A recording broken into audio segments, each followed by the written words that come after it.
Welcome to the Soccer Coaching Podcast, brought to you in association with our friends at Soccer Coach Weekly, reflecting our shared ambition to help coaches have the most effective, enjoyable and successful coaching journey for them and their players. We hope you enjoyed this episode and thanks for listening.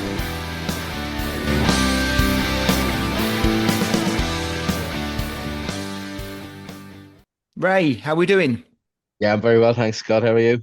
Yeah, I'm good. There was a dramatic pause and I thought I'd lost you already. This isn't going to work out very well. You can Well, hear it's me that okay? too. Your words were a little bit out of sync with your lips, but Oh, no, all loud and clear, all good. good, perfect. All right, well, look, I'm looking forward to this. So, obviously, we spoke well, on the introductory one about this a couple of weeks back about different topics we might, or different themes in which we might present the podcast around. And one of those was doing a coach's voices one. And that's going to be this episode, if that's okay with you. We're going to delve into some of the things we got back from the coaches that we request and look at maybe three, I think, or four actually different questions that came in and just have a bit of a chat about those. Listen, when you came to me with this idea first, I thought, yeah, this is different. It's not quite phoning, is it? It's not quite Not top yet. It sport or will whatever. be. But yeah, it's a nice controlled way to do it, and it allows, I don't know, it allows your listeners and coaches out there to vent or put something forward, something unique maybe. Let's see, but yeah, Yeah. there's some really good things to talk about today. Yeah, for sure. Brilliant. Okay, well, look, I won't take too long in the instructions because we want to get into the actual conversation. But just to say thanks to everyone who did send stuff in. I wasn't surprised. Like you never quite know when you ask for things what you're going to get back in. We always quite get a good response, but it was been brilliant. We probably had a good dozen or so different kind of emails, a couple of voice notes as well, which is great. Which one we will put on this episode? One we're going to save for another one because it ties in nice with a different topic. But look, the coaches' voices episodes are only as good as what we get in from everyone out there. So thanks so much for everyone that did contribute towards this one. If you haven't had yours mentioned today, it will get mentioned 100%. It's probably because I want to put it into maybe a bigger individual episode. So, but thanks to everyone that has reached out. But we're going to cover at least four today of those that have sent things in. So it's really appreciated. Okay, well, look, there is four. We'll limit ourselves to a maximum of 10 to 15 minutes each one. I don't know if this out if we go on for too long, so we can always come back to that later episode or something, but we'll do that. And I want us to finish off more positively, but let's be honest, the first topic has come in, and I'll read it out and then we'll explain maybe why we picked it up first. But this one has come in from one of our listeners. So it says it's all about the match day experience and particularly around adult behaviour. And in summary, this has come in from Adrian, who's I think he's from Falkirk, I think he says.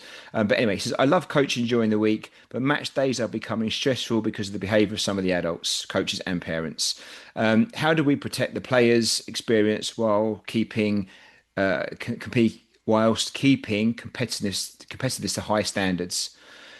And look, I think it's a great question. For those who are listening, people may well have seen an image that was put out or some images that went out on social media this week, and it's not uncommon, this one.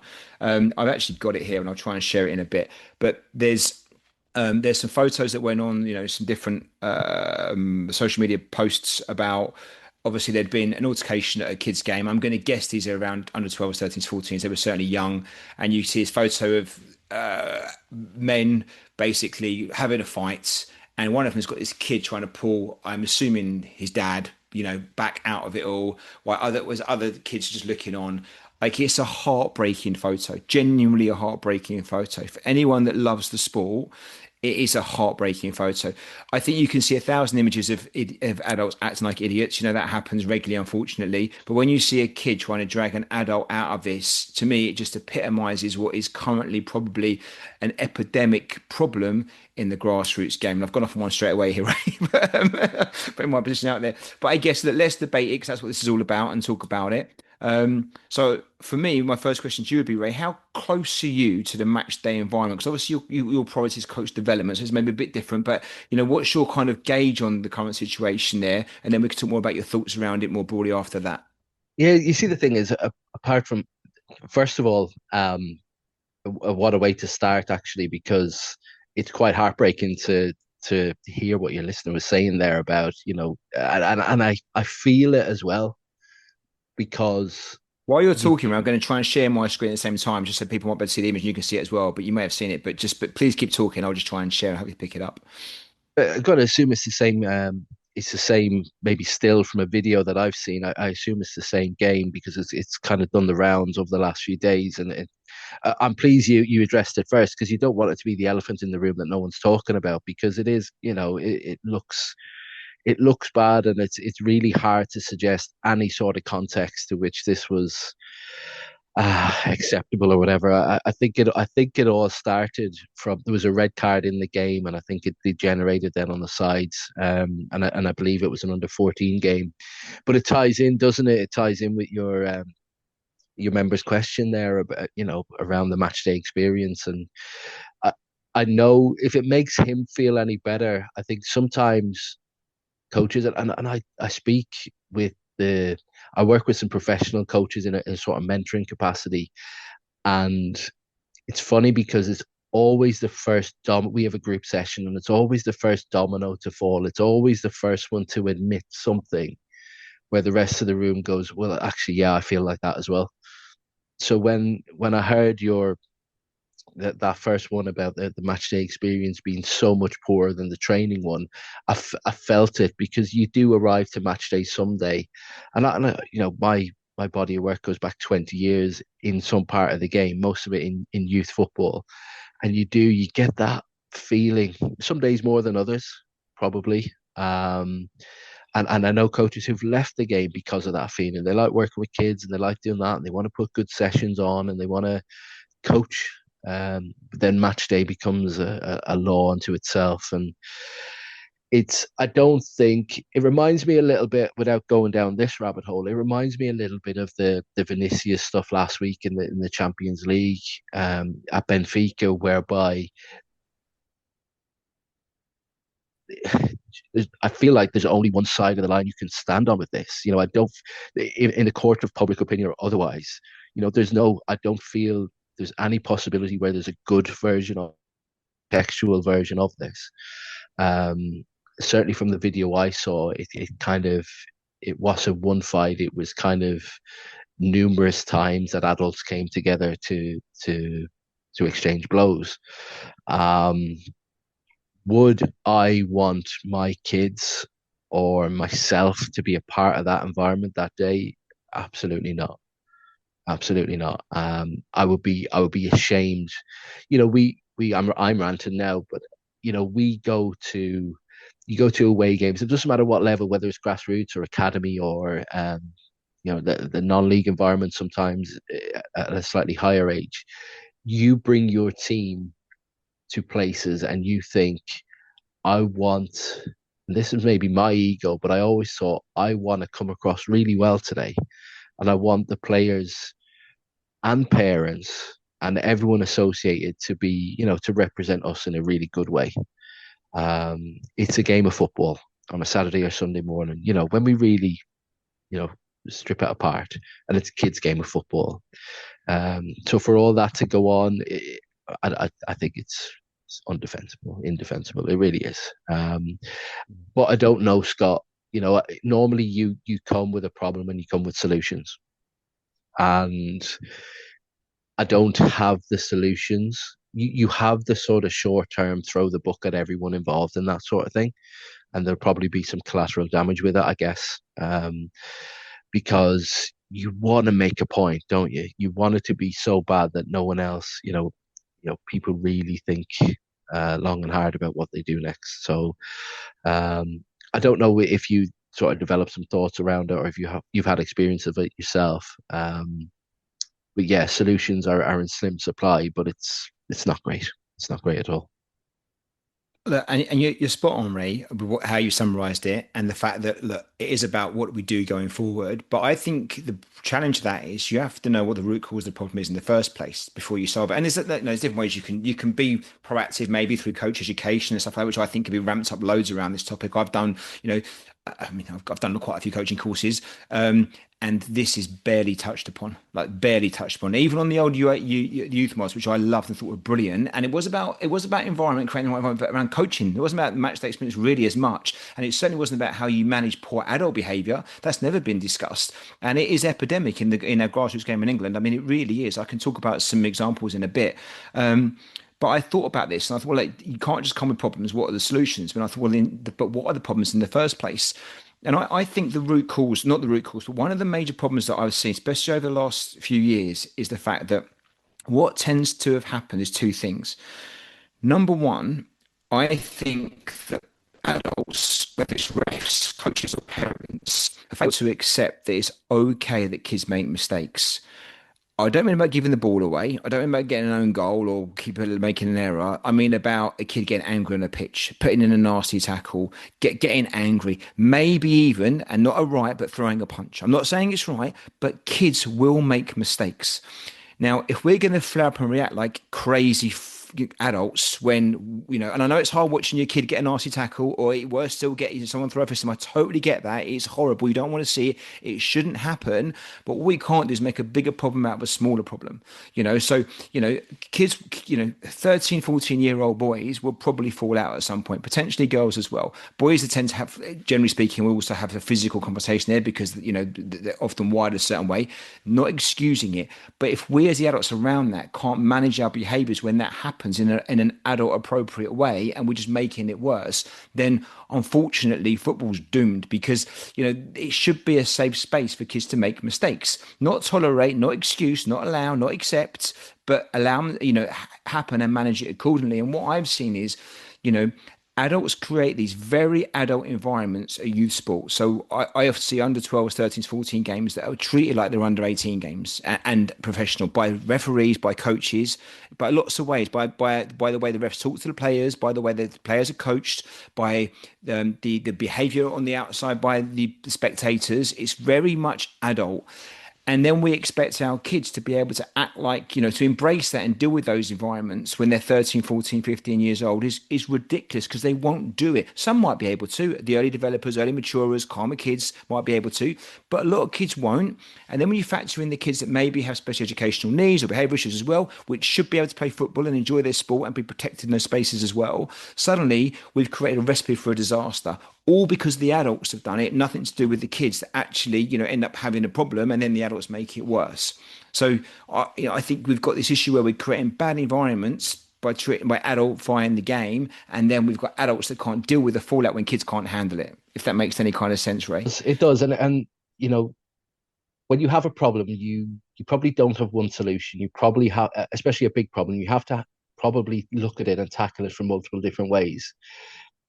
Football and youth football is embedded in a culture where the most familiar version of the game is what we see on a Saturday. And if you go to a football match on a Saturday, professional football game up and down the country, it's largely a free for all in terms of what you can say from the stands.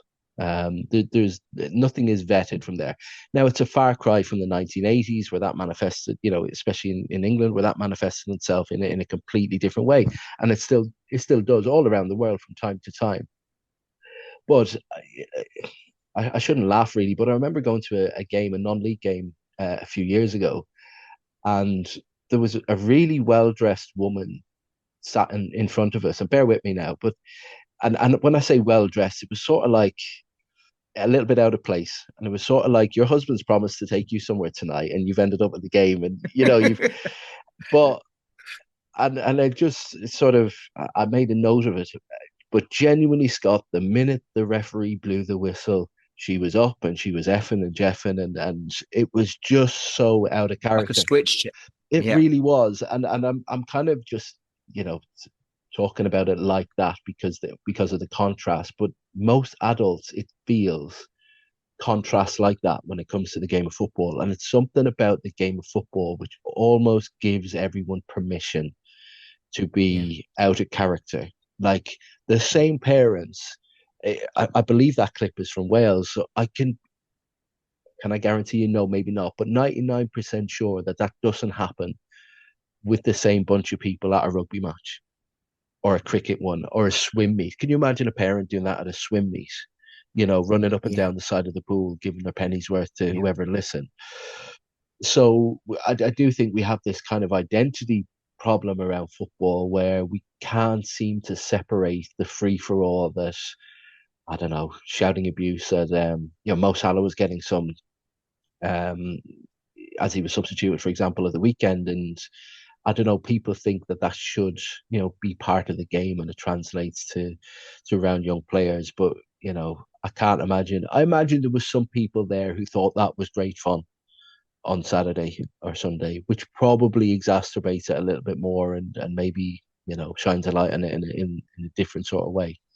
Um, but yeah, so maybe we have to tackle it, like you say, from the bottom in terms of parent education. I think the FA do something around that. I'm sure someone will. And this is in Wales as well, so maybe there's a federation answer to this. Maybe there will always be poor people that will tarnish stuff like this. So maybe if we attack it from the top and the bottom, or maybe if me, you, and every other listener listening to us today kind of vows to ourselves that we would um, handle ourselves in the right way and do our best to handle people around us in the right way, because it's not necessarily fair either for a grassroots coach to have to deal with 20 40 parents that are getting unruly. That's a tough situation to do as well, and probably don't feel like it's Yeah. part of the deal. um do you have parent reps? It's something I used to do a lot in youth environment. Have parent reps, have sort of people that side of the pitch, in that kind of circle that would kind of self-manage, and we would always make a point of poor behavior, because I think it's important not to ignore it, even the low level stuff, which ultimately, exceeds into the higher level ones. So yeah, very, very difficult. I think the sad thing about that is, Ray, like, and you're right what you're saying, but I would imagine if you took all the lads that were playing in that game, and there was no adults there at all, they'd probably have a fine game, It was a day tackle, they'd shot themselves, they'd have called each other up on it a little bit, they would have calmed everyone down and kept playing. And it just seems like, if, as the adults involved in any recreation for their children, whether you're coaching or being a parent, you should add value to it, shouldn't you? You should be there to make the environment better and the experience better, not make it worse. And my worry is, and it's been like this for a while, that a lot of the adults in the game make it worse. I don't always think they know they're making it worse. I don't always think they mean to be making it worse. I don't think they always recognize their own behaviors. I think the bar for accepting what's accepted now is so low from parents. Like, it's so low that it's normal now. Like, it's just normal. We had a game not long ago, and all the parents were the coaches side before we'd even kicked off, and they're a notorious kind of, they're a known team round here. Good, they win games, don't get me wrong, but they're known for being a bit edgy and everything else. And we just politely reminded them that their parents need to go the other side, because we don't want to avoid, and I do things very politely. And it was like you'd ask them to go and walk across hot coals. It was, and that's before the game even started. And then it gets worse as the game goes on. I think, just the basics, and they think this is okay, and the kids are watching, and they're stropping out, and they're blah blah blah, and blah, blah. It's just, that's become the normal behaviour, and that's before the ball's even started rolling. Let alone when the game's going to come. And this is almost every weekend it's the same now, and I don't think we can be surprised when that quickly escalates, because you might have two people, and often I don't think most of these people want to be in a situation, but the environment's created already, and then it only takes someone that can't deal with that very well to react, and someone to counter react, and suddenly people are throwing punches and stuff, and you can see quite easily how it escalates. And I understand that, I genuinely do, and I'm no angel, but I wouldn't want to be throwing punches around in front of kids. There's a line in the sand. You've got to be like, you've got to hold your own opinion sometimes. You've got to stand up and be, and be stand by what your values are. But you cannot be starting, there's got to be a line around young people where you do not cross it, regardless of, any kind of provocation. I don't think it happens anywhere else. Not at scale anyway. You No. hear the odd time, and you only hear about it because they're uncommon. Where I don't know, and after school there's an incident in a in a school playground or something like that or something. But at scale, it does feel like football is surrounded with it, and probably if every listener was in the room with us now, they'd probably have their own story to tell Yeah. about, like you said, like you just done with your parents there, or this happened or that. We talk about edgy environments. Like, what does that really mean in youth football? Like, what should it mean? Is we can start talking about winning and creating hostile environments to help a team win and things like that. It just seems really out of step with making the ball roll was released in 2014. which I started writing it in 2013. And it's not a plug, but when I think back to like the 10 years that I've been in and around the game before that, none of this is new. None No. of this is stuff we don't know. Now, not every parent will be through that program. I spent a lot of time when I was working in those environments, working with parents around that, around really clear lines about what's acceptable and what's not. And I had a close friend of mine who's her son plays football, and she's in a WhatsApp group slagging off the coach, and you're like, God, you have Yeah. no idea where this is going. You know what I mean? Yeah. It's so poor. Um, I'm a big believer. I don't know, to wrap it up a little bit from my point of view. Anyway, I'm a big believer in controlling things that you can control. Um, and maybe if we start with ourselves, and maybe if we start with an some sort of, when I say education program, it kind of feels like, when you're caught speeding and you have to go do the course, and it's all Yeah. very, you go for a couple of hours, you tick the box, and you carry on.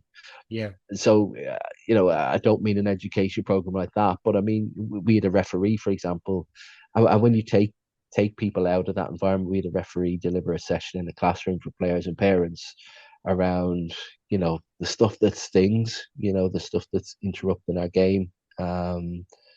Just what a setup grassroots football is in the UK, and the States and everywhere else. It's a big old system that Yeah. can do some really good stuff. We can only get out of our way, get out of our own way sometimes. Absolutely. Yeah, totally agree. All right. Well, I said we'll keep us to 15 minutes. We've done 60 minutes in the first one. So I'm going to be good now. Well, look, I think that this could way be easily be a podcast episode in itself. And I think let's come back to if that's okay. Maybe we can get someone on or some coaches on and get some views about that and have a proper conversation around, okay, what is the root cause and what can we do constructively to get past this? Because there's a lot of good stuff that goes on, especially at training, I think now, and a lot, and on the match days, but there just seems to be a bigger problem that's getting down these younger age groups, and it needs to be looked at. And pretend it doesn't exist anymore is not the answer. And I'm not saying name and shame, but we have to bring it to the forefront and say, look, how can we all be a bit better at doing this and recognize that if we're going to put kids in environments which we know they might make mistakes at time, we have to accept it. And as adults, we have to be prepared for that and just react better sometimes in those things and more broadly than that. But all right, well, let's leave that one if that's okay. And we'll go on to our second question from a listener. And actually, I've got a voice note here, so I'm going to try and play it down the mic. Hopefully, you can hear it at the same time, Ray. And also, then it means the listeners will pick it up as well. So let me just try and find it quick. Okay, so this came in from one of our listeners as well. And I'm playing this one because it's quite polite at the beginning, which we like. Hi, Scott and Ray. Firstly, I just wanted to say I absolutely love the podcast. I've been a long time listener and it's generally helped me develop as a coach. So thank you both for what you put out. I'm based in the south east of England and I coach a boys under 15 side. We work really hard to create a positive, supportive training environment. And in training, some of the lads are excellent, confident, expressive, and really impactful. But when it comes to matches, a few of them seem to play within themselves. They avoid risks, don't have the same presence, and worry about making mistakes. How can we build genuine confidence and resilience in those players without lowering standards or removing accountability? I really appreciate your advice. Thanks very much, Tom. Well, hopefully that came through okay. Did you hear it okay, Ray? Was it clear Yeah, enough? yeah, yeah, yeah, yeah. Yeah, so really nice to get. We've had a couple of these, but that's a really nice one. Obviously, it always starts off when they say nice things about the podcast, so you're going to get played if you say that. That's one way to get your voice on the podcast. But thanks to Tom for sending it in, and for being so articulate in what he said about what he'd like us to discuss a bit around it all. But just in case it wasn't clear, it was basically I've got players who are technically capable in training but lose confidence in matches. How can we build resilient, confident players without lowering standards? So again, we don't know. I can't remember what age got the under 15s. I think he said, but we don't know. Obviously exactly how he approaches the coaching there or anything else like that. But just I guess broadly, it's a common problem we all face, right? With some of the kids we've got, we see confidence come up and down. We know how important it is. What are your thoughts around how we can help our kids remain confident in matches and create the right environment for that? I guess. Yeah, I suppose in Tom's case, it's looking for, and then everyone probably listeners had that at some point or other, and you have to find a bit of a starting point for it. So, um, kind of multiple things come to mind straight away. The the buzzword I would suggest over the last few years, when there is a difference between training and game, is around the transfer of um, ability or performance from training to game. And when you think of a training environment, it's a closed environment. All right, complex things are going on because football is a complex kind of thing. But when we move that into match day, suddenly it's not necessarily your space. It's not necessarily, your even if it is your space, it's been invaded by 20 others with parents and with all that stuff going on. So it does look and feel different. Um, from a training point of view, I think it's important, and I don't know Tom's work necessarily, but um, it's really important in those moments to think, well, do my training sessions look like the game? Do they feel like the game? If it's commonly, this problem often used to stem from what we used to call constant practices, for example. So a lot of constant practices where it's without opposition, and line drills, we used to call them back in the day, where we were all brought up on them, weren't we? Where you stand in a queue, where you stand in a line, and you pass from one cone to the next, and everything is quite prescriptive. Then come the chaos of match day, it's different. And I suppose that the leg up, certainly when I was younger playing, the leg up we had was that probably everyone was going to play 4-4-2. And if I was the centre back, and Scott, and you were the striker, then I kind of knew what was coming on match day. And we were all told that if you win your individual battles, remember that? Yeah. That, if all of us could win our individual battles, most of us do it, we win the game, all that sort of stuff. And it is a more complex game day now, where you'll have an outnumbered in midfield, or you play with a three at the back or four at the back, or you don't have these 1v1 matchups all over the pitch that you just kind of had to survive. So my suggestion would be to focus on the transfer throughout. When you obviously there's an added part of the question about confidence as well. And if we think about confidence and what it really is, what is it that makes you confident? And I think one particular misstep with coaches is that we must make things easy when we train to give kids confidence to succeed. Right? Does that make sense? So we get Yeah. this, so we get shooting practices that are just them and the goalkeeper, or Yeah. they're finishing practices that are 3 versus 1, right? And I get the logic, but when you really think about confidence, what makes me confident about something is doing it when it's difficult. And I don't mean too difficult. I mean when it's got an edge, where it's, I broke through. So it's not about scoring 6 on a training night. It's about scoring 2 where whatever, I've had to fire it through a defender's legs to score. I've had to give the goalkeeper the eyes, or I've had to, do a bit of work for that to happen. So we're never going to be able to change the complexity of match day. In fact, it's probably even going to, and I use complex rather than complicated. And just, I've done a lot of work with some coaches recently around complexity. When you add in all the football stuff and all the emotional stuff and all the environment stuff and all the everything that surrounds a football match, it's probably our training environment that we need to make more complex. Phil Philippou said it when we spoke a couple of weeks ago on the pod, that it was about making can't remember the exact words he used, but making things difficult is good. It's good preparation. So yeah, that would be my penny's worth around it. The part we can control, to go back to that idea again, is our training environment. So if it's not quite transferring, it might be worth. I can't give you the silver bullet now around your environment necessarily, but it'd be worth shining a light on that and saying, right, how do I change it? How do I make it more complex to help me on match day? I guess it's the trying to keep it as realistic to the game as possible, right? It's like what are the players going to face on a match day, and can we recreate that in a safe space, but realistically safe space, and give them that stretch and challenge, so they're not in that splash zone where they're not drowning, but they're not too easy, and and that's okay, right? I think that's an important part. There was two things that came to mind for me. One was the actual age group, because and I'll come back to that in a second. Under 15s is an interesting age. But also something that I remember Dan Abraham saying on a podcast with us once about, if you want to build confidence, one good way of doing it was to say to the players, show me what a confident pass looks like, or show me what a confident strike looks like, or a confident tackle looks like, or it might be show me how a Premier League player might take that shot. So you kind of, you pitch that in a fun way, giving them a challenge there. It doesn't make it about them, but almost not necessarily role playing, but gives them something to kind of think, oh, okay, takes it away from them and more puts it in a, like, I guess, an abstract kind of way, which I remember using that quite a lot way back, and I've completely forgotten to use that more recently. And actually, I could do with using it again in my session. I've got the same problem with a couple of my players that don't feel as confident on a match. They're good kids, but don't feel as confident. But I think it's a different reason, to be fair. But what's your thoughts around the idea of maybe some kind of visualization techniques, or using phrasing maybe in a way to which you can kind of get the players to take it away from themselves and put themselves in someone else's shoes, maybe?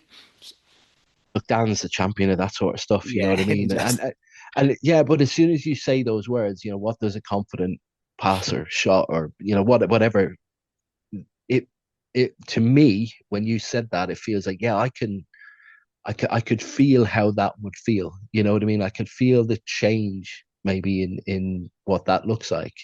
And even that into your match day environment wouldn't be the worst thing either. It's good, like you just said, there needs to be some retrieval. It needs to be something consistent, because you don't shape behavior once. You know what I mean? You do it over and over and over again. Um, so yeah, look, I like that. I've always liked the idea of role models, and using particularly big professional players as role models somehow. yeah. We would You ask them, don't you, who their favorite player might be, and okay, show me how Van Dijk might have done that, 1v1 defending or something. You can refer it to that. Oh, the other thing there, Ray, I thought was interesting is actually the age, and I could be completely wrong. I don't know the players, obviously, that Tom has, but under 15s. I have under 14s, and it's an interesting age because what you see there is, you've got those early developers, physically and mentally. So, early maturers that are 6'2" already and, look like they're 18. And you've got the lads that are 14 still look like they're 12, physically. And, then and none of them are necessarily good or bad. It's not like that, but difference. And I know we accept it as coaches as well. I like to think we do it as coaches, and we recognise to be patient with those that are, maybe later on that process. But for the players themselves, it might be quite hard, and whatever we say and do, maybe it's just a case of being patient with some of these players and recognizing actually, because it's not just football, they're probably having the same experiences maybe with school and other things as well, because if you've been an average sized player, from under fives up to under 13s, 14s, and suddenly, your mates have gone up to 6'2" and you're still left, there, then however confident they may be, it's still going to have some kind of impact, I imagine. Do you think there's something in there as well, potentially? Essentially, I mean, it wouldn't be an uncommon thing, would it, for the physically less developed ones to wilt, or the performance level feels like it's going down as everyone else's physical level goes up. You know what I mean? So that's definitely part of it as well. And look, you can be physically young, but you can be psychologically young as well. And if it is a case of there's man mountains walking past you, or you were a midfield player that's now got to play out, I don't know, out of the spine of the team because there's just too much going on in a physically demanding way. What I always try to do with those players is just reframe it somehow. I always used to use, I'd have to update the players I would use as an example, but I often would use David Silva, for example, as what do you think he did at, this age in these situations? Did he go in there and fight people? Probably not. He probably, and what is he good at now? Well, finding space, moving the ball quickly, he's had to practice agility to stay away from those sort of Play physical to your strengths, duels. right? Play to the things that are gonna, you get your maximum wins out there and develop everything, but play to your strengths. But you know what, Scott, and the really important thing in all this is that the underdog part of it is that if you can come through it as a player, Yeah. if you can come through that disadvantage, having learned to get involved as well, because you will have to at some point, like and learning to scrap and learning to just stay in a duel. Because I saw a lovely young footballer do it recently, and a really young footballer now. There was quite a large age and physical discrepancy between the two of them in a training session. It was a couple of years, I think, but just seeing the little one just stick at it, in this 1v1 is quite a big area, and he just kind of hung on the other guy's coattails. Yeah. It's a little bit like for those of us in the room with kids when the littler one tries to play the rough and tumble with the bigger one, and they go right to their physical and mental edge just to stay in the competition. That compounds over time. And if we can, it goes back to the story of not, making them sub all the time or putting them out of putting them a fullback because they're too small to rough and tumble it. It has to be a good old mix there to see them through. Yeah, brilliant. All right, thanks, Trey. Well, no easy answer. I would say to Tom, then just be patient, keep doing the right things. Um, Maybe use some visualization, maybe some role modeling kind of thing to get the players out of their thing. Be patient with them because confidence is a strange one, isn't it? It's so fragile. But you may just need some time, positive reinforcement, right? Not overpraise, for no reason, but actually, find wins that the players can get and big those up, um, and just maybe try and see what, just stay with it and be patient, I guess. We talk about trial and error all the time, don't we? As a Yeah, coaching technique, like this is a great opportunity for Tom and other people with that issue as well to trial and error it, to go right. Okay, if I can't change the game on a Saturday, but I can change what we speak about around the game. I can change what we do in training. So maybe I'll try going fully game based for a few weeks and just see if that moves the needle somehow. yeah, And if you don't find it's quite hitting the spot, or answer is not quite hitting the spot, go again with something else, because all of those things make you better anyway. yeah, So you'll be quids in. Probably if you just stay the same and you don't try getting amongst it, then maybe it just peters itself out. yeah. But yeah, look, if it means, it's obviously meant something to put the voice note in. So if it means something, then it would be worth going down that rabbit hole and really trying to change things up in the way that you do it. I also think that if you're seeing positive signs at training and that's okay, it's just a transfer into match day, then you're probably close anyway to where you want to be. If they're struggling to be confident in training sessions and on matches, I think you've got maybe a bigger challenge around something there. But I think the fact that they're showing they're still up for the battle and can work hard and get some good wins on training sessions, maybe just find so they might need just a confident moment in a game or something just to spark them up a little bit. And if you can help manipulate that in some way, then that would be brilliant. But maybe it's a case just being patient with it and seeing, just creating a good environment that it's okay to be where you're at and you're in a safe place regardless. Yeah, Okay. look, I think. Sorry, just to round it off, I think that there's a few things that come up again and again. And I feel sometimes that all coaches have a lot of the same problems, or we perceive to have a lot of the same problems. So we always feel we're the smallest team in the league. Physically, we Yeah. always feel like, Yeah. Yeah.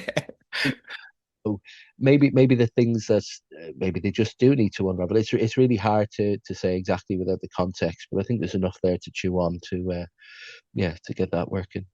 Perfect. And that I think was exactly 15 minutes. We're getting good at this, Ray. That was pretty good. Look, we're doing all right. Okay, but Glad right you're on. timing it because I'm not. Yeah. We're on well, I roughly per maths as I can. We're probably way off. Okay, so question three. Now, this was an email from Alex from the States. I think it was in Austin, Texas, which is great.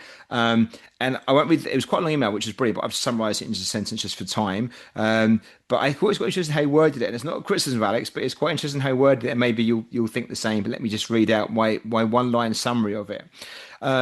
It's about overcoaching during games. And the prompt here is, should we constantly be giving instructions during games, or are we actually limiting decision making? Now, I think it's the fact that it was worded, should we be constantly giving, not should we not, or whatever else, which implies that maybe there is a fair bit of in-game coaching that goes on. Not saying with Alex specifically, but maybe in Alex's environment or who he plays against. And look, I'm going to say now, hands up, that I think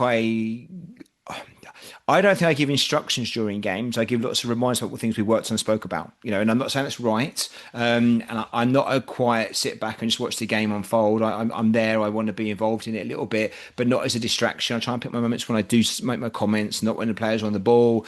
I try to make it as positive as I can be, which I think it nearly always is.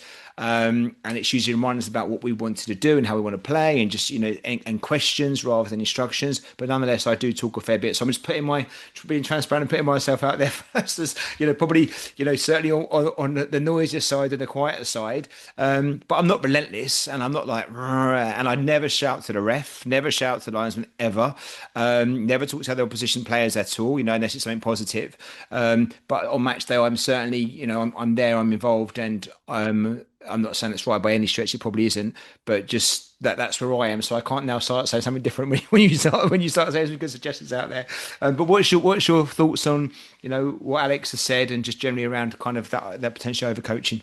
Yeah, loads, and there's probably loads of ways to start it. Like I made the comment earlier that some things you kind of end up the right side of the line or the wrong side of it sometimes, and I think this is one of them as well. Um, the place I'll start from a real coach point of view and talk about if you're having to verbally walk players through a game while it's happening live, what's happened in the training environment? What's going on training? Yeah, yeah. Because if we're dealing with young players, then what are we expecting of them? And are we just trying to accelerate what we see in front of us to look like something that we'd see on a Saturday in the Premier League? And if so, then why?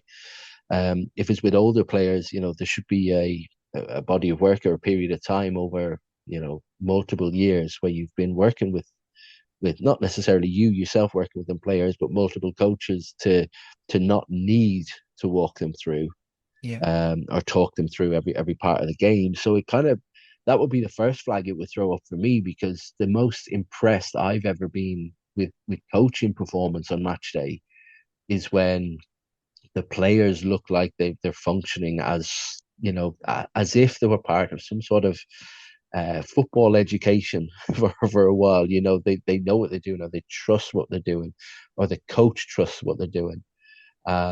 And that you use one word earlier, which I think is so important, that most of our coaching on match day should be reminders rather than new instructions. I understand there are some times in games where you have emergency situations, let's call them, and maybe emergency is too strong a word, but maybe there's something that you just have to deal with. I don't know why the fullback is struggling against the winger, so you need to impart some sort of knowledge onto them to help their performance right now improve. And that needs to be dealt with right now. I get that. But really, most of it shouldn't be new on match day, because it's like we spoke about earlier, it's complex enough. To take what I've already got in my toolbox and apply it in this really chaotic environment.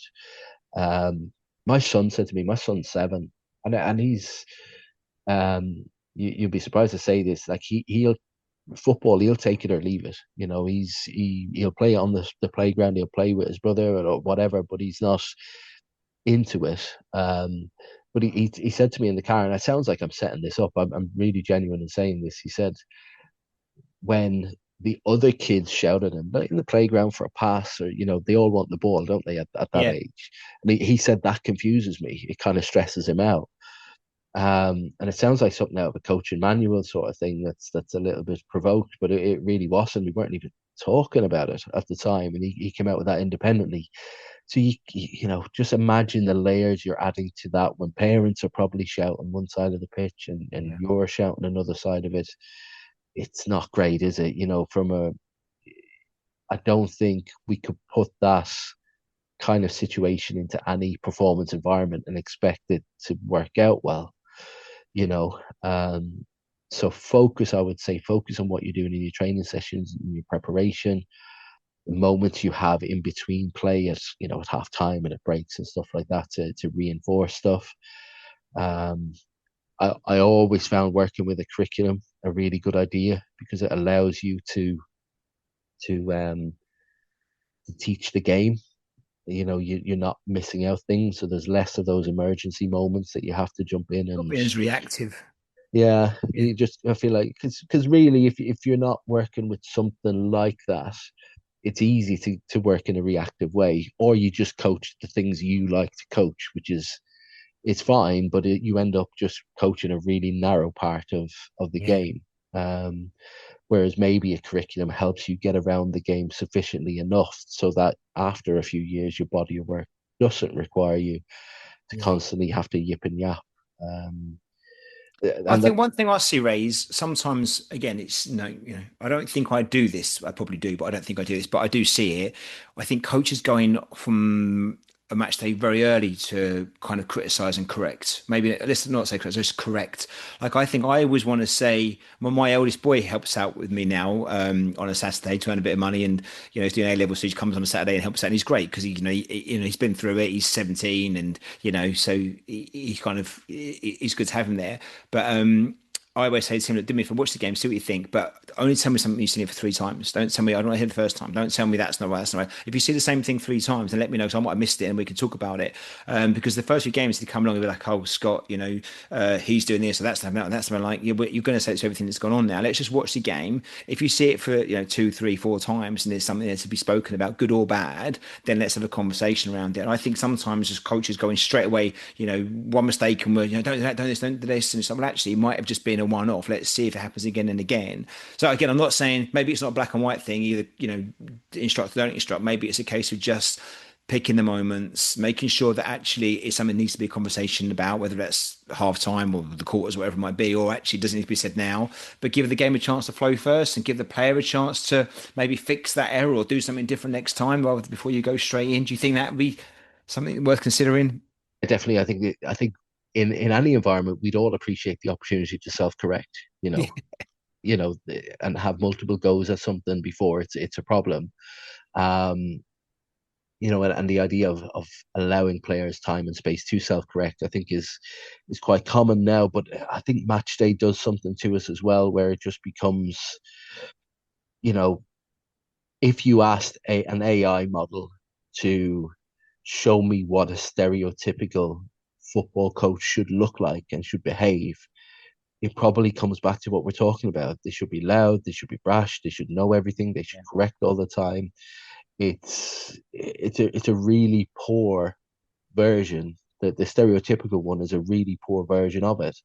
And parents, maybe this whole conversation all comes back to that environment thing as well, where I've had it Perception. before. Yeah, I've had it before where coaches pretend and they put on a mask and they behave in a Not way. even just the mask race, but I think there's a whole question. Like, you see coaches now, and I say this with the greatest respect, but to me, they look like clones of each other. They wear the same long jackets, they have the same way of talking, the same way of pronouncing words. Like it's almost like there's like a factory of these, and they're not bad people, and they might be very, very good coaches. I'm sure a lot better than I am, but it is a mask, but more than just a superficial mask. I think there's a costume that goes on, and then the way you have to conduct yourself, the way they walk, like there's just it, and I'm not being judgmental, I'm not being critical, but you watch them and a lot of them are very similar. They may look different, as in they're just their physical shape and their appearances, but actually what they wear, the way they speak, the way they conduct themselves, it's very similar. It's funny, Scott, because it's not what you like. People disparage the FA. No matter where you are, people have a go at courses and all that sort of stuff. But courses don't teach coaches to behave like that. They don't. The opposite, So it's not something that comes from that. I do think it is a perception thing where if we're winning, I have to be center of it Mm. because my team is winning and I need my fingerprints all over it. And then if you're losing, well, you can't shrivel up and die on the side. You've got to show parents that you're involved in trying to find a solution for this. Or, as what tends to happen a lot, is you start to pass blame to the players for performance levels or this or that or the other. So it kind of feels like there's no situation where being quiet and reflective and allowing the the Acceptable. yeah, to the thing to just breathe. Um, it never feels like that's the solution. Whereas often it might well just, might well be. Um, yeah, so like and not just match day, but training as well. I had a coach that I mentored come to me, and he said, I feel really silly being quiet because you know what it's like on a busy 3G in England, especially during the winter, is like there could be 4 or 6 teams training on it, and everyone's barking and hollering, and it's I don't know, people feel like it's a sign of good coaching or a sign you know what you're doing, you know. An outsider looking in, most of the time there's quite a lot of bluster. Um, Also, I think on that one, you're right. But then I think coaching styles, right? Different coaches have their way of getting, of creating the best version of themselves in that environment, right? And they should do that. So don't feel obliged to be someone else's coaching style, right? Do what, as long as you feel like you're getting your coaching across in a way that's best for the players, not for you, but for the players. Then if that's quiet, it's quiet. If it's loud, it's loud. If it's anything in between, it's fine too. Yeah, be authentic, I guess, isn't it? To what's going to work best for you and the team. Yeah, I think so. You know what? It reminded me that I qualified when I was 21. I was 20 or 21. I started a teaching degree, and I remember the first time I walked into a classroom and I pretended to be a teacher. Right. So what does being a teacher look like? So I'll write my name on the board, Yeah, and, yeah, and it's like I'll a tell role them play, to be isn't it? Yeah. quiet. Yeah, it is exactly. And I kind of feel like we get absorbed into that as coaches, and we go, well, what version of me is it there today? But yeah, look, if I say if you can be authentic, you must be authentic because it'll feel better if you are, and feeling comfortable in your skin, even when everyone else is behaving like you said, even when everyone else is a clone of each other. It might be the thing. It might be the point to do. I work with professional coaches, and all we talk about is points of difference. Like because probably in a profession, if we equate it to a professional environment, the team that wins the league normally is the highest wage budget, and normally from 1 to 20, you can see a wage budget go down and down. Now, so if you're going to finish mid-table anyway, what is it that's going to make you different and push you up a division? So if you'd prefer to be quieter on the touchline, if you prefer to be more reflective, if you don't like the idea of talking all the time and needing to be the center of attention, then don't be it. It might be Yeah. your point of difference, but do yourself a favor and tell everyone in your circle that that's how you. So you don't have to deal with parents going, well, he or she didn't say enough today or didn't shout enough. I got that before. You don't shout enough at kids, and I'm like, are you crazy? Like you wouldn't say that to a teacher, would you, in a math class? To improve it. But if I feel like if the people in your circle know that there's intent behind it, that you are going to be quiet or quieter than most, but it's because of A, B, and C, and we'll pick up some things after games, and it's okay if we don't pick it up actually during the game because you know they'll grow into the game or whatever the case may be. Um, Yeah. then yeah, those are the things that being yourself is important, and yeah, the more we can do that, the better. Well, look, 1 minute left on this one because we're sticking to our time. But the last thing in my head is thinking, okay, now is it the same for players and sorry for the team and players? So, for example, have I got more license? Maybe if I'm going to give advice to a player, hopefully constructive during the game. But maybe if I'm doing is the one-to-one advice more prevalent or important or relevant potentially than maybe just shouting at a team like what to do? Team instructions. Is there some leeway there, or should they be treated the same and managed the same? Yeah, well, good question, because a lot of this, we're talking a lot more about individuals now than we ever have, with IDPs and all that sort of stuff. I spoke to, over the weekend, we did a webinar, a chap called Rod Underwood, an ex-pro in the States, who's done a master and a PhD in leadership. He was talking about, well, really everything we communicate should tailor to different people, to different individuals.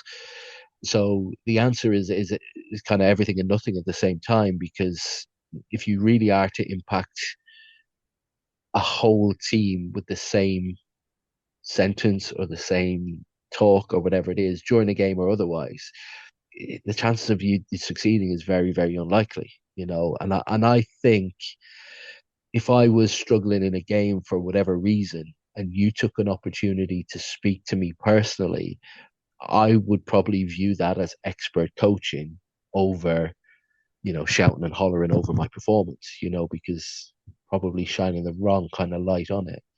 I've seen coaches before substitute players in a good way, where they will genuinely sub them off so they can talk through something and then sub them back on. I know it's complicated because there's other people involved in that process as well, but that's what I would see an expert youth coach to be. You know what I Yeah. mean? Someone who wants to get to the root of the problem, in different ways rather than just kind of the fast track, straight to the point way.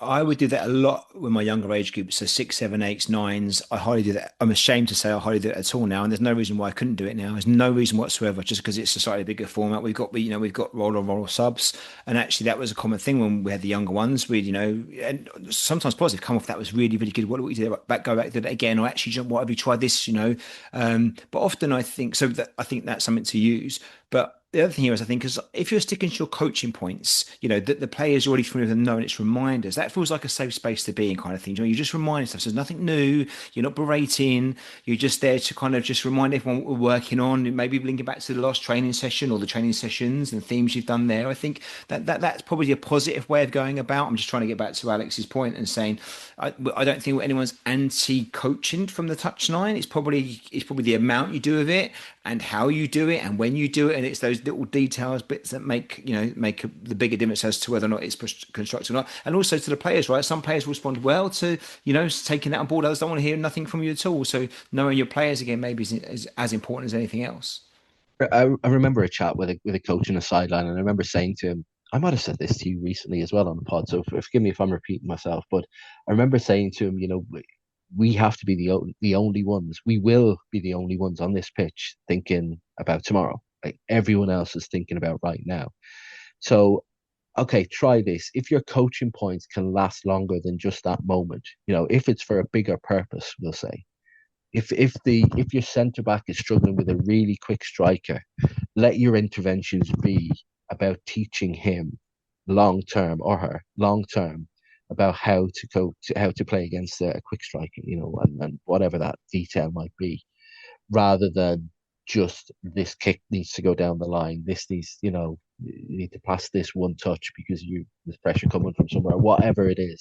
That kind of joystick stuff that's really far removed from the now Yeah. and the long term. Perfect. All right. We'll run over on that one. So have we got time for one more, Ray? Are we good for one more? But come on, we're Let's in do now. it. So we can make up time. And I think it links anyway to a little bit to the one that was previous because I've tried to theme these out. Like I said, we had a fair few to choose from. So I've tried to pick four that, kind of had a theme, especially the last three. The first one was a little bit of an out there because we wanted to address it, but the other three are kind of linked. So for the fourth one, this is from Otis from London. And again, it was a good email, but I'll just summarize it in a sentence, really, what he said. Are systems and playing styles becoming too detailed at under 13s and 14s, or is it important to teach structures early? So he's been specific about the age groups, which I like. And I guess we're talking here about systems over principles and, creativity versus structure. And, are we making the game maybe too professional again, too young? And I don't know the answer to this. I'm certainly I did my way for B, which I think is great in many ways. But you think, well, I come back now with all this bigger kind of game model stuff in that I'm trying to force down my players' throats, which I did do a year or so ago. I've realised just back off a little bit and let's just breathe and play some football. But are we doing like, are we getting the balance right between that tactical and technical side of stuff as well as the freedom and the just play stuff? Yeah, look, the first giveaway. I think there's a couple of giveaways. The question has been asked for a reason, right? So probably if like I'm going to assume Otis coaches a team of under 13s and he's kind of wrestling with that idea. So it has to start with them. So if you think that maybe you've been coaching and giving too much information to them around game models and tactics and all that sort of stuff, then probably you do need to step back. Conversely, if you feel like you can't offer that enough and your team might need it, then maybe you put your foot to the floor with it a little bit more. We need to remember in the first instance that under 13 is the first year of 11v11, and that's getting later now as well. in the coming years. I don't have that thing to hand, but we're talking about their first ever experiences of 11v11 football. So what are we expect? Like, what are our expectations? Are we expecting that when we go 11v11 that we already should have a knowledge around it? But no, because if you're day one on anything, you spoke about B license, Scott. You weren't a B license coach on day one. you I'm know not. I'm not now, and I finished it. but my point is, like, when are you 6 months after Even when you passing and pass your putting into driving test, though, right? You're not a driver. It takes you years to get good at driving, right? Just getting the first day of something is you're miles away, aren't you, from where you're going to end up? That's for sure. absolutely. So at 13s and 14s, we are talking about um, entry level into 11v11. And what that means, and some coaches will have different skill sets than others, and all that sort of stuff. That's normal. So if you think what you can impart can actually be picked up, then yeah, go for it, do it. If it's age appropriate and all that, then fine. If you find that what you're asking them is, they can't pick it up, then you're gonna have to tone it back a little bit.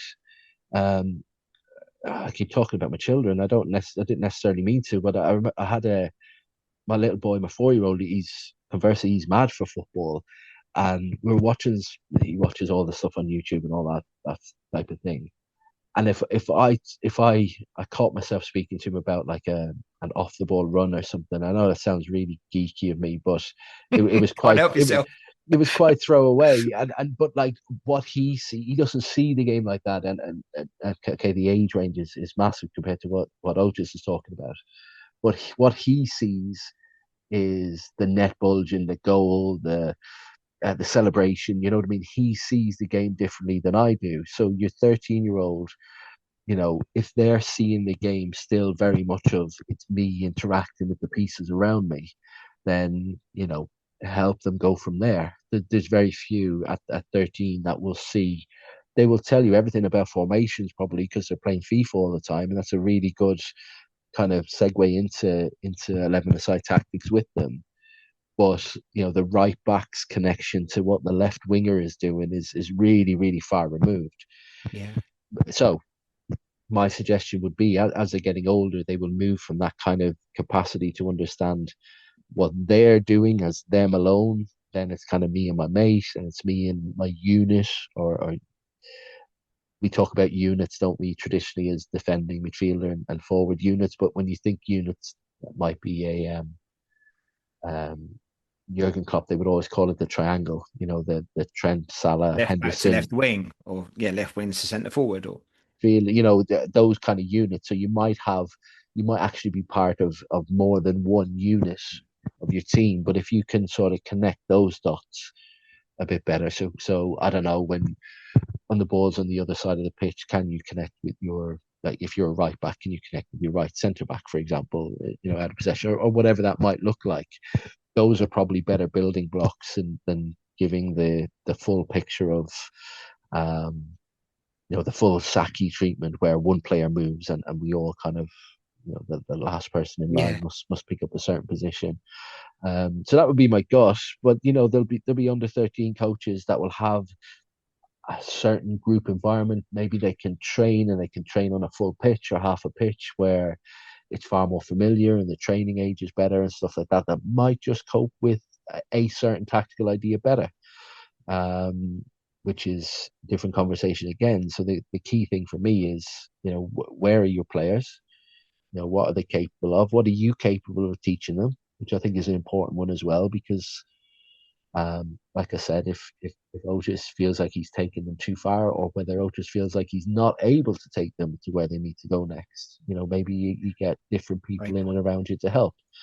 But yeah, I think the starting point is the players involved.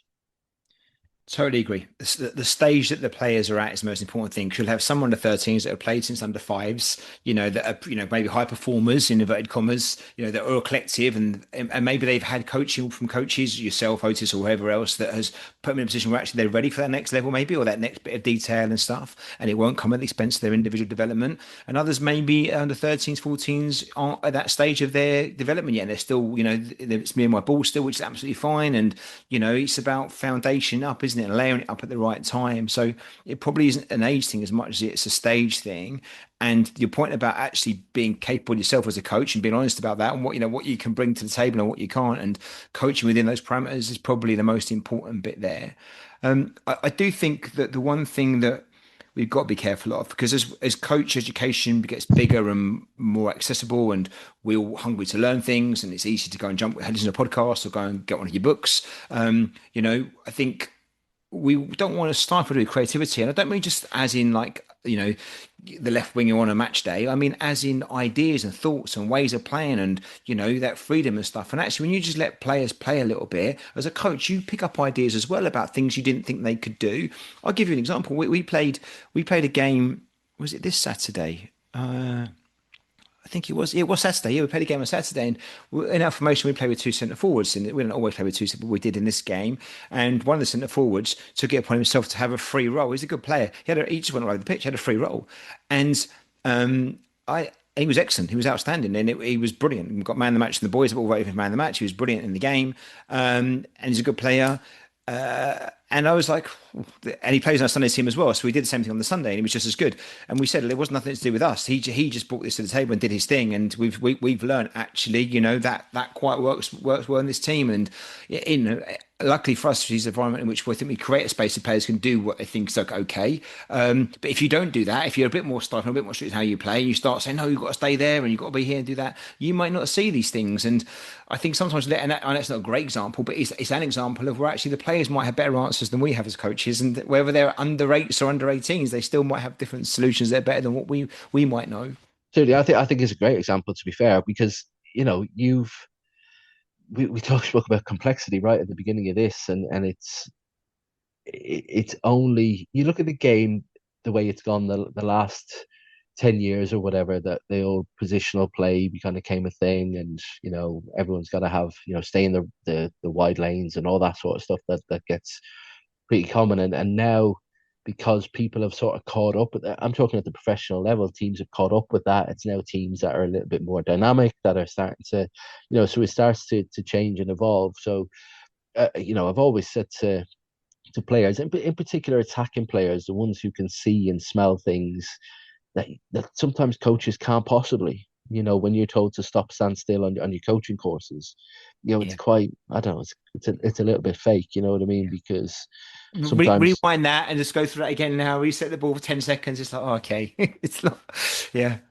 Only seeing what you can see, you're only given a solution that you can kind of solve. And when you think of the real good players who can take people on from a standing start, or they can find that little pass, or they just see, sometimes a player just needs to see a flash of the same color shirt somewhere in his periphery, and goes, right, well, I know the back line's there and I can see the flash, so someone's making a run, so I'm going to try it. And to allow them the scope and the freedom, like what you said about your striker on Sunday, is brilliant, because it gives you a new breath of options, doesn't it, to go and coach that. So yeah, that, like, if we're going to frame this question as strict positional play and you need to do your job of this, I think we do need to give them far more freedom than that, to express themselves within that 11v11 format as well. Yeah, and I guess the bottom line is maybe just making sure it's still fun for your players. If the players enjoy that style of coaching and want that structure, and all, then maybe that's okay. But check it is okay, and check they're enjoying it. When you've got to check, you can see by the smiles on their faces, can't you? Who's turning up at training and working hard. So I guess maybe that's a good barometer. Like, if you want to push it down that road a little bit, absolutely fine, I guess. But just make sure the players are going with that on that journey with you. And that you're not dragging them through that, because ultimately we're there for them, aren't we? And it's not the other way around. Absolutely. And look, if you've got 30 under 13, so if you're playing 11 aside, you've probably got, I don't know, 16 players probably that will be in and around your group, maybe less or more or whatever. But you're going to go, the biggest version of what you can do in a training session will be an 8v8. What does that 8v8 look like? Because it can't look like the 5v5 that you did a couple of years ago, where everyone's an attacker, everyone's a defender. Maybe on occasions that 8v8 might become a like, what's a tactical version of an 8v8? Well, we could have a defending unit, a midfield unit, an attack unit, and implicitly teach the game that way. Yeah. The two centre youth football is different, but the two centre backs that normally play together, they can be on the blue team, or you can swap them over with the third centre back, so they all get to just to practice those tactical things together. It doesn't necessarily involve you moving the pieces around the board all the time. But your front two training together in a training game as a front two, and just experimenting and just getting into the flow of each other and stuff like that. Those are all really good ways to work tactically with players without telling anyone. Yeah. It's just letting the game do it for you. Does the new 3v3 format have anything to do in this space at all? I mean, does it relate to this question or not really? I'm just trying to think if there's obviously they're changing the formats now and they're smaller sizes and potentially younger players starting off with an even smaller format now. Is that going to be more helpful because they've got a big opportunity at an early age to spend more time with the ball, or am I stretching a little bit with this? Oh, I think it's because it's all part of the same conversation, and you know, I worked for the FA previously, but part time. It was never in a full time basis. I think some people think that because I do coach ed myself and in a different way, that I'm kind of anti FA. I'm not, because there's always been some really good research people around the FA, and FAs all over the world that look at child development and good practice and all that sort of stuff. And we draw the line, especially around age groups and game formats. We draw the line for reasons. Do you know what I mean? Like there's a reason we wait till under 13s, and it's now getting older because they can't. Young players can't handle, if we give them all the complexity of an 11v11 game when they're young, they can't deal with it, and that's why they moan about little kids. They swarm around the ball and all that sort of stuff. So to help with that complexity, we got to take layers out of it. And what really, I'm a big fan of the 3v3 stuff. Had it been 2v2, I would have been a fan of that as well, because the right sentiment is being made to allow kids to play, to get more touches, to be involved in the game, for it to be as complex as they need it to be. And it's really, I don't want to finish on a tangent, but it really annoyed me when I've seen some leagues and some clubs come out. I don't care if you get some emails about this or not. I'll stand on this because um, We like some ref- controversy. That's what we're after. Go yeah, on. but refusing to play it, and I don't necessarily sort of look beyond the headlines as to the reasons why. They'll probably say facilities and all that sort of stuff. But we had this when we brought 9v9 in, whenever that was, 15 years ago. We figure it out. We get sponsorship for a goal, or it gets a reduced cost from whatever it might be. Like what we're talking about, 3v3 is the littlest kids playing the smallest version of the game possible for them, that they can make sense of and succeed, and have more of the ball. But Ray, the irony there, I think, is like if you're coaching a five-a-side team, so whatever that was, under six, sevens, eights, whatever else, you're only playing 3v3 in training anyway, probably because you're not going to have that many players. So our kids only played really lots of 3v3 because it was brilliant, but because the numbers we had like 8, 9 players, so it worked out to play lots of 3v3, but not because we were ahead of our time, because we certainly weren't. But in training sessions, you play a loads of 3v3, don't you? So therefore, you've got the. I don't. I'm lost to understand why it's been. I don't think it's been completely resisted, but there's been some kind of resistance against it in certain areas. And well, I don't understand it. And having gone through it probably when the futsal and 3v3 are probably the best two things for our young players, and why they got to where they got to as they got older and how good they were was not their coaching. It was those two game formats that was the biggest probably development for them, I would say. And look, maybe it boils down to football. Like we can and we should all have an opinion of it. And if it doesn't look like it, like the further you remove things from what we see on a Saturday afternoon, the kind of more resistant you get.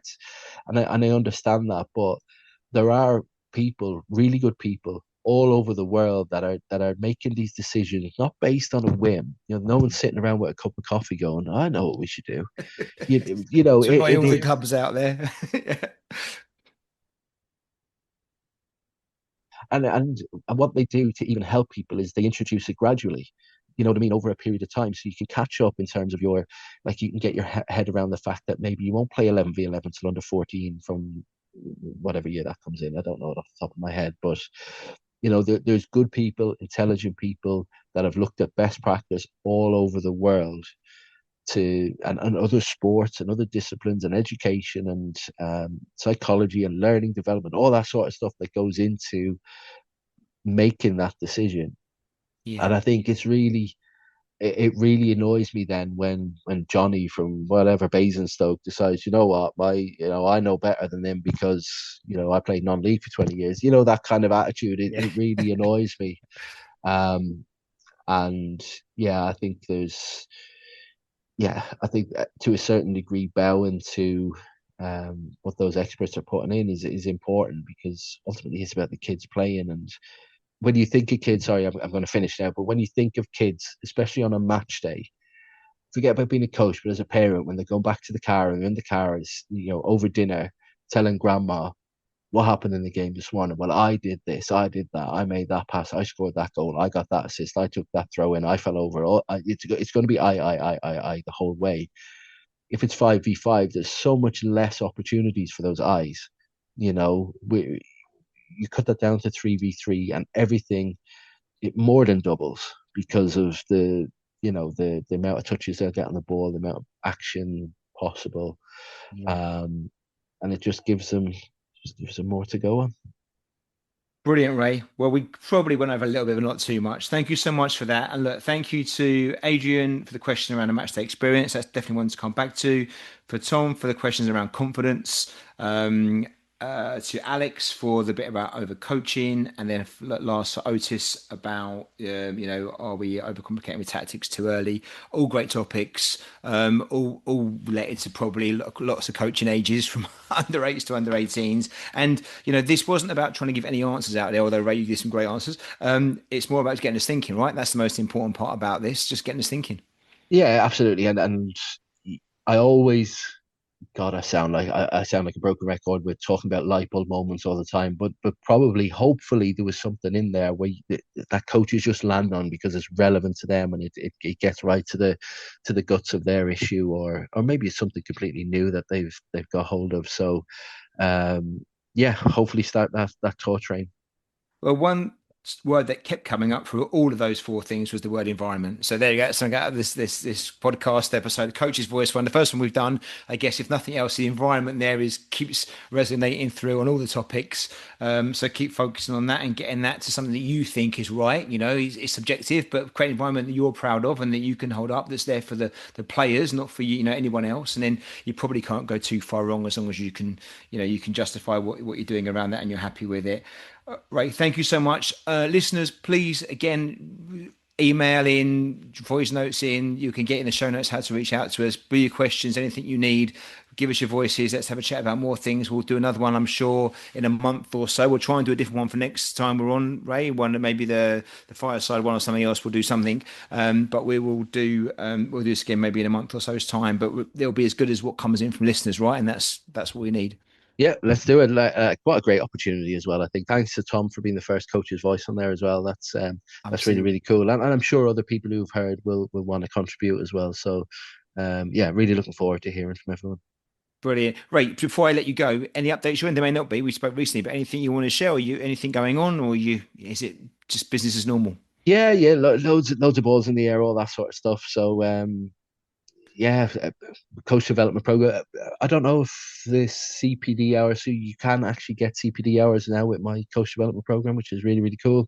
Adds another great layer, especially for people like yourself who are applying for B licenses in particular, where CPD hours have a lot of importance. That's probably the biggest update.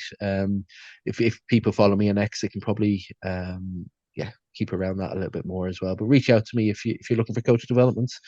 And FA CPD hours as well. Perfect. Okay, brilliant, Ray. We'll put it in the show notes again so people can find that nice and easy. Thank you so much. And I'm looking forward to the next one, mate. Likewise. Thanks for today. Cheers, Ray.